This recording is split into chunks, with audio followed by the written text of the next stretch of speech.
Hi, I'm Nicole Sell. I'm going to be talking about the sugar skulls and the Dia de los Muertos art that was created in Mexico. To begin with, the Italian missionaries brought over sugar, and sugar became really abundant in Mexico after that. So, they figured out that the friars in Mexico figured out that if you were to mix the sugar with a clay, you were able to make a mold. So, they would make molds of a lot of different things, and one of those things were the sugar skulls. So, they decided to use the sugar skulls for Dia de los Muertos. The sugar skulls symbolize the departed souls and the return of them. So what they would do is they would mix the clay and then mix the clay with the sugar to create these molds. They would write the name on the forehead of the departed soul, and they would decorate it. So they'd be depicted as happy with a smile and a lot of art all over their face. After that, they would leave those skulls on the gravestone to be able to honor that soul as they come back on that day. So how those skulls were made, like I said earlier, is just the clay and the sugar mold. That's how they would create them, and then they would paint on their face. They were really symbolic to them. They would symbolize those souls to all of those people who they had lost. So how you would show this in a classroom, I think there's a couple ways. So the way I showed it was to draw it out with the students and to just draw out a skull with them. I feel that you could use a sugar skull for an older group of students and use the actual sugar and meringue mix, which is not what they used before, but it'd be the easiest thing to do now. But it can get really messy, and especially with those younger kids, it can get really difficult. So I decided to just draw it. So the first thing you would have students do is draw the outline of the skull. So as you can see here, you'd have them draw like a half C and then connect the bottom. It looks a little wonky right now, but you could just tell the students, it's just art, and that's okay if it doesn't look perfect. It's their expression.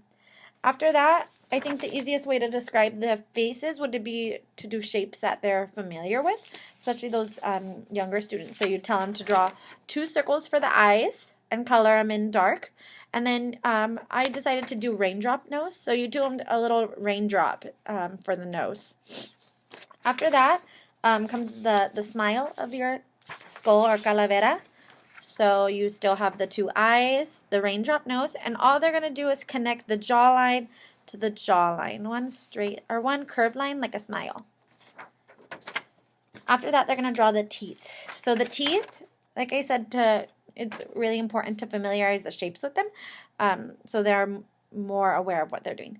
So all I did was put a U shape on the top. So it's just a bunch of upside down U's all the way across the top, and then again at the bottom. So it's just a bunch of upside down U's. So they have their skull. This is the base of their skull.